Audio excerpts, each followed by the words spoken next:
From Martine Studios in New York, your trending topic TV show. This is Talking Heads with Nizam. What's going on, everybody? Welcome to another episode of Talking Heads. I'm your host, Nizam.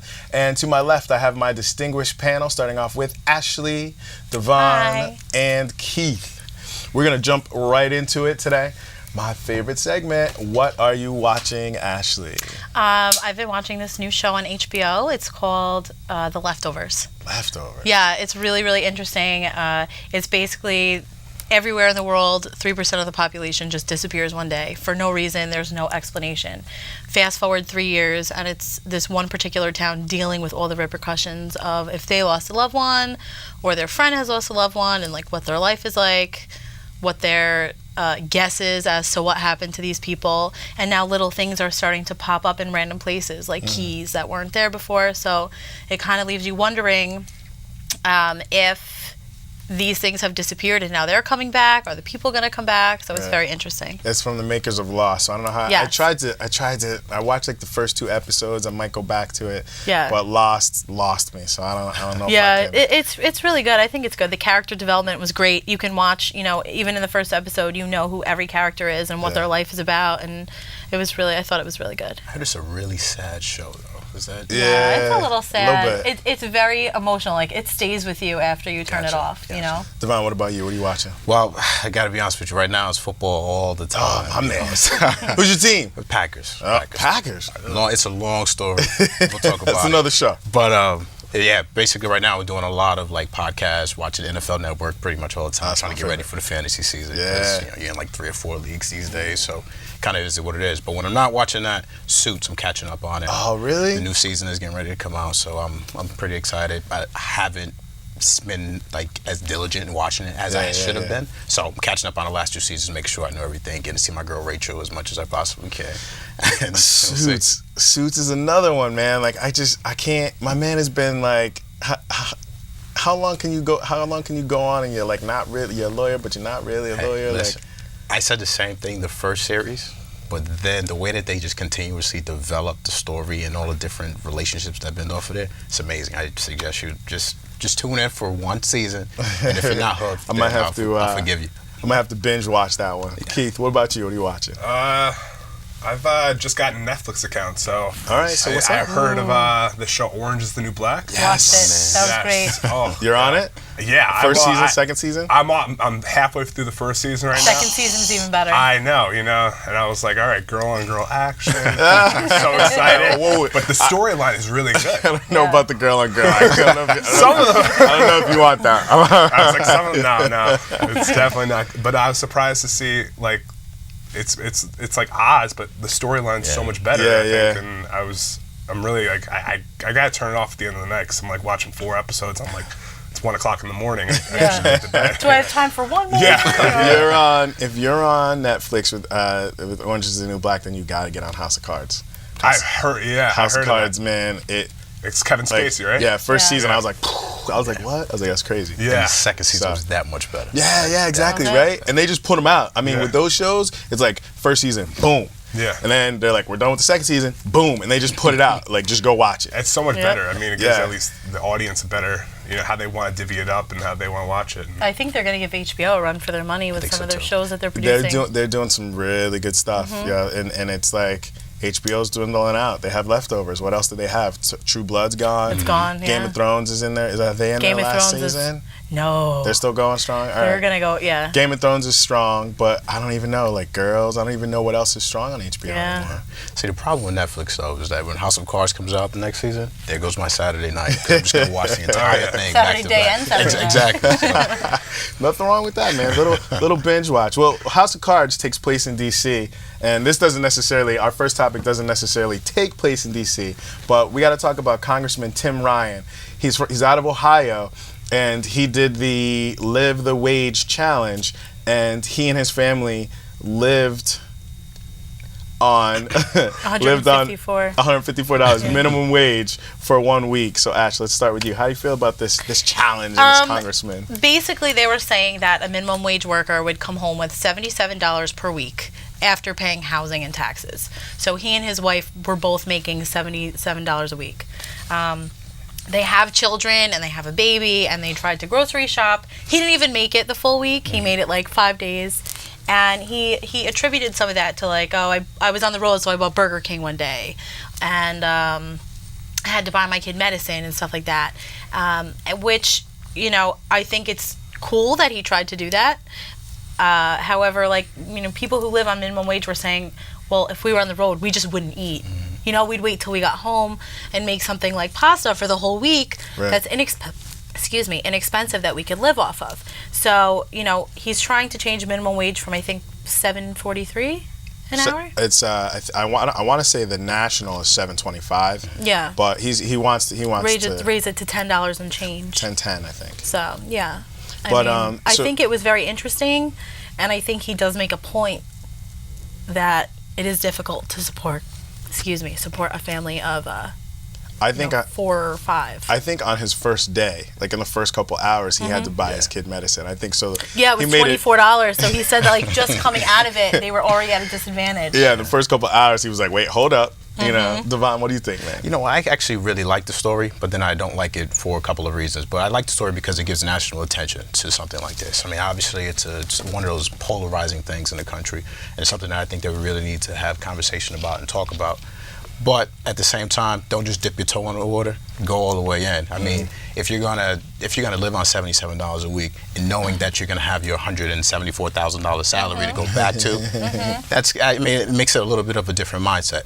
Say you're going to give your salary away for the month, knowing that you can't go back to something else, and then see how your mindset changes. I guarantee you won't pay for that. I agree with that $5 burger. Did you post that on Facebook? Was that you? No. There was a professor, and he forfeited his salary. He was making a 6-figure salary. He forfeited his salary for like that month or something like that to give his employees full wow. or not full time, but raise basically.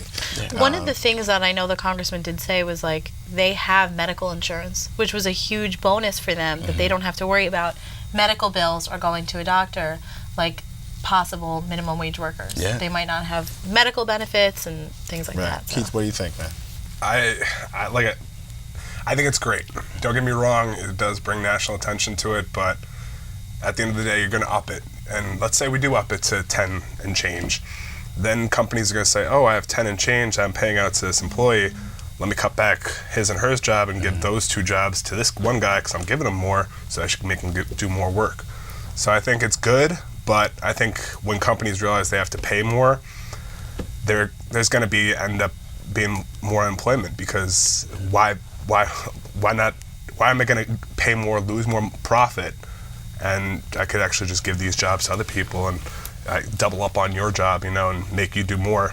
I feel like that's what's going on now. What were you gonna say? Yeah, I was gonna say, no, that's a really good point. I think that's the other issue here, is that he's playing politics. I mean, you're doing this to gain national attention, which I think is great, but at the same time, we're taking the attention away from what I think is the bigger issue that I think Congress and the Senate, they actually have the ability to control, and that's how, places like McDonald's and Walmart, you're making obscene amount of money, and you can't give these people a little bump in the race. When you do it across the board, you start to hurt the small businesses. Exactly. So that's definitely the argument. Here's a few numbers to throw out. There's 3 million Americans that are at or below minimum wage. That's crazy. It's actually down from 4.7% in 2002 to 4.3% in 2012 to 2013. So 4% of our at minimum or below minimum wage workers out of all of the workers in the United States. 3 million's a lot, but 4.3% of the whole is not that much. Back to the small business thing, I feel like you're in business. You're in business. There's going to be cost of business. Your expenses are going to go up. Why? Because they do. So to go into business and not think, hey, I'm going to have to pay someone a decent wage, a minimum wage, a living wage, and you can't. You're in business to make profit, but like, let's say you can make $50,000, but if you can make $50,000 in profit, but if you pay your your employees a minimum wage of maybe $10, maybe that 50,000 drops down to 30. Maybe it drops down to 20. As a business owner, you have to be prepared for that. Exactly. So you're in business, like hopefully you have a successful business, and if you are making a $50,000 or $100,000 profit, is it that much to, I think that the biggest thing that should not be forgotten is, people are surviving or trying to survive off this. How much are Congress getting paid? Like, why are you getting paid that much? Is it really justified to say you're getting paid $400,000 a year, $200,000 a year? Comparative, like, is it really worth, what you're getting paid to compare to what they're getting paid? I mean, at the end of the day, I think they have to realize that they're might being overpaid for what they're doing. And I totally agree with that. I feel like let's jump into some solutions here. You know what I'm saying? So how can we not hurt the small business? Maybe we do some type of sliding scale. Yeah, I like that idea. Do like some type of living wage or cost of living aggregate indicator. You know what I'm saying? Like, let's figure out what it costs to live. Yeah. If I'm single, renting or something like that, let's figure out what that is. Or let's figure out if I'm, a single mom, with one child. Let's. I also think, though, that there are also programs designed to help people who are at minimum wage or below minimum wage, who are single parents or single people, where you can go and apply for additional help if you need it. And my thing is with raising the minimum wage, that might just be the Band-Aid. If we have a program... I agree, because eventually it's going to be like, these people can only survive on this much money. Now we need to raise it again. How many times are you going to raise it before you're actually solving the problem? There are definitely rented apartments that you can pay based on what you make. There are programs out there. I worked as a social worker. There are programs out there for families, like women with children. There's WIC, where you can go and apply and you get free formula and free food for your children. You can get free medical insurance through the state if you apply, if you make below a certain amount of money. So there are definitely things out there to help improve your quality of life without necessarily raising the minimum wage for these people. Right.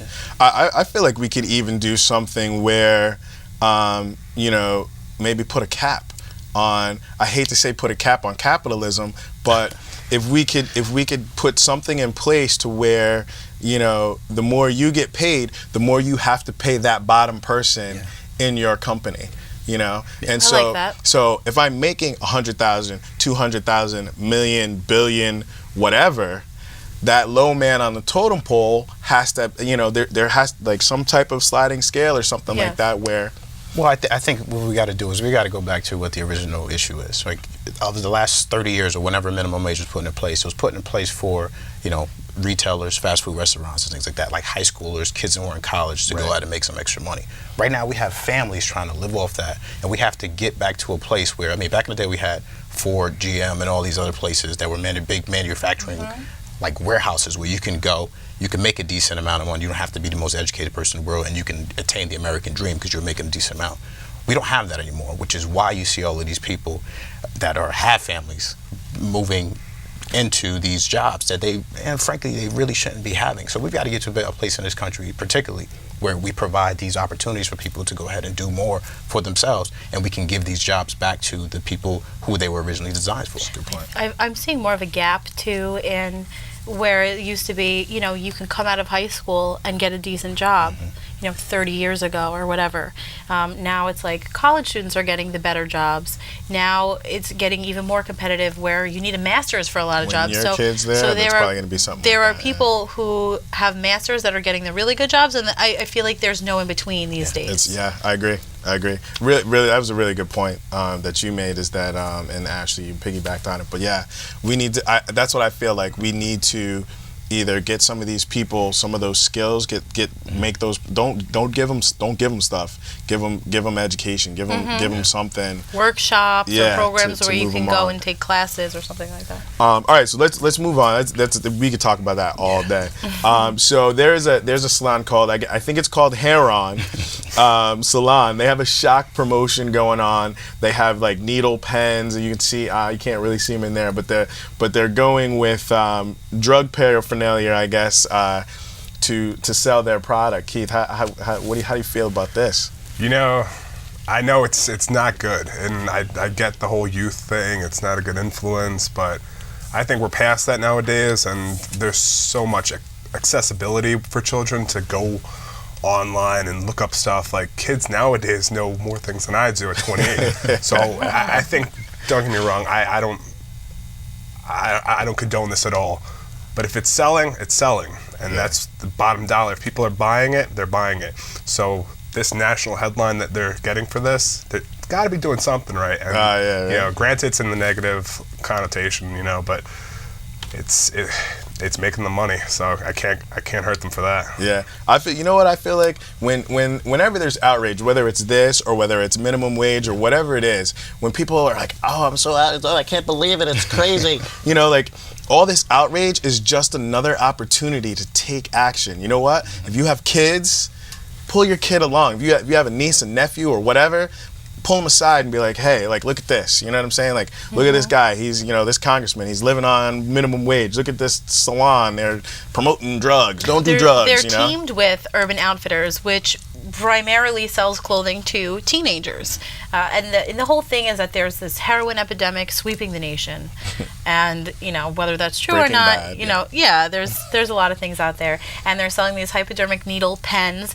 I get it. I don't know what possessed them to maybe come up with this name and come up with that idea to sell. I know Urban Outfitters has been knocked in the past for using prescription pill bottles as some type of promotional item. Do I agree with it? No. But I think that if people are having they're outraged and that their kids are being exposed to this, then have a talk with your kid. There's no reason why you can't say, I don't agree with this. And if you don't agree with it, then don't support it.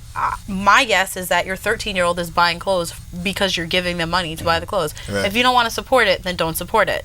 Their whole slogan is addicted to style. You know, I get it. It's supposed to be catchy, but people are talking about it. Whether it's good or bad, they're still getting the media attention. So, you know. So I agree with everything both of you guys are saying, and I'm the last person that was going to want to dig into somebody's pocket and tell them that they can't do something. But at the same time, I feel like we've got to take some type of responsibility as a community, as a global community, and kind of say, like, look, this is wrong. This is not something that we need to be doing. I mean, heroin is one of those things that you can't just try it once and just think you're going to come back from it. It's an addictive drug. I mean, it's similar to back in the day when we were all kids and you had the cigarette candies or whatever. They took those out because they know that cigarettes are very addictive, and they don't want kids getting the habit of putting those things in and then just trying it one day and then becoming addicted. Heroin, I guarantee, I shouldn't say I guarantee you, but it's more likely than not, if you stick that into your arm, it's going to be a problem. And the last thing you want is kids in the community or wherever you are playing with that stuff like that. Because when you get in your head that you kind of desensitize yourself to it, then you do it, and then next thing you know, you're all set. My thinking is that younger children that might see these pens might not know what it is. Maybe they're playing doctor with it. Who knows? Yeah, exactly. You know, exactly. I think it's... They might think it's a older. Cool thing. I think older kids will understand what the meaning behind it is, but I get your point, Devon, but when you were smoking the bubblegum cigarette, were you really smoking a bubblegum cigarette? No, or did you get it because it was candy and you're like, Ma, I want some gum, and you had the Lucky Strike gum and you're eating the gum? Like, I never was like, oh, I'm gonna smoke cigarettes. That's true, but we did it because we thought it was cool, right? Like, you put it, you served people on TV or in the commercials doing it, in the movies doing Camel. it. You thought it was cool. I disagree. It's not cool to put this in your arm. disagree. It was gum. I got a sweet tooth. When the ice cream man came around, I got the 2-ball screwball because down in the bottom there's a piece of gum. I like blow pops because in the middle there's a piece of gum. I don't want a Tootsie Pop. I want a blow pop. It was candy. Yeah, that's how I feel. Yeah, I'm with you. But the act alone, I think, is you're setting yourself up. You're setting yourself down a path that you might not be able to come back from. And I'm not sure. Just real quick.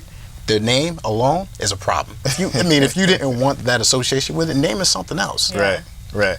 I feel like most of us come from a good family, but I also feel like we've had those people in our families. We've had the problem child or the drug addict or the alcoholic, or we've seen all that stuff in real life, whether we've seen it in TV or in the movies or whatever. I feel like everyone has that one uncle, that one cousin, maybe that one brother or sister, or father or mother. But I feel like we've seen it in real life, so we know, and sometimes those are the people that bring you into it. I feel like I grew up in and I saw stuff and did stuff, but I look to my family, and maybe we're a different generation, you know, but I feel like, don't get me wrong, I feel like it's wrong, you know what I'm saying? I'm just playing devil's advocate, but I feel like it's definitely an opportunity whenever there's some type of outrage over anything. It's an opportunity to say, hey, let me talk to you for a second, kid. Agree. You know? So, all right, we'll move on. The Mexican Consulate on Wheels. It visits different locations, providing services to the Mexican community. I think this is something that's really cool, especially with our illegal immigrant problem. They offer services like passports, ID cards, proof of Mexican nationality. Devon, let's start with you. What are your thoughts on the consulate? I like this a lot. I mean, I didn't know too much about it before. We started talking about it before, but I mean, I think this is one of those things that I think the community needs. It sounds like it's catching on. I saw something online about the Filipino community also doing a similar thing, but I did not know that these people had to take time off of work, buy a plane ticket, you know, drag their kids along with them, so that's extra money in the plane ticket. So get in a car and drive down there and spend gas money and everything else to go down to Houston to actually renew their passport every year or every 3 years at the most. So I think this is serving a very good need that's out there. And hopefully I would like to see more people try to get involved to try to provide these services, or at the very least, just bring awareness to it. So yeah, they were actually in Greenberg. I was just going to say that. Yeah, just around the corner the other day. What are your thoughts on the consulate? I think it's wonderful. I know it's been visiting Harlem the past few years, and they also, I know you were saying passports and ID cards. They also give a certain type of identification so you can open a bank account, which I think is wonderful. I think it's helping people integrate into the community. I think it helps them keep their IDs and passports up to date instead of having to travel down to Texas, like you had mentioned. I don't see anything wrong with it. I think it's a wonderful service for the community. I think there's, a fairly large Mexican population in the United States, and I think it's a great help for people and a good service. Yeah. I think it's great. I agree with what both of you were saying. It's and I think there's underlying, what they really want to do when going out and giving these passports and ID cards. There's going to be, I think, an underlying tab on, 'cause the unknown of not knowing, who he is, who she is, So when you put the IDs in with them, I think. Get them on the books. I think that. Yeah. Well, no. I think what the government ended up wanting to do is say, all right, well, you've been living here. We've had you since. We've got this ID for you 20 years ago, and you haven't paid any taxes or anything like that, or something like that. I feel like it's great and it's perfect, but I think they're doing. It may help to keep a census. Yeah, I feel like it's good just for the reason that you're saying. It's getting them on the books, and hopefully it'll shut down all of the other, banter that you hear about the illegals and they're sneaking into the country, and guess what? Some Mexican kids are crossing the borders because they're getting thrown across from their parents. Yeah, they're getting thrown across from their parents, but they're riding trains to get here because the cartels over there are using them as drug mules and trying to get them as foot soldiers and stuff like that. It's people are not leaving not Punta but Cancun I'm gonna go live in the States because I'm chilling because I'm cool People are really leaving difficult situations. Yeah, and I think it's a good service, especially for children, because it gives them, might not have their parents here. They might not have that structure, and I think it's a service that's there to help. Yeah.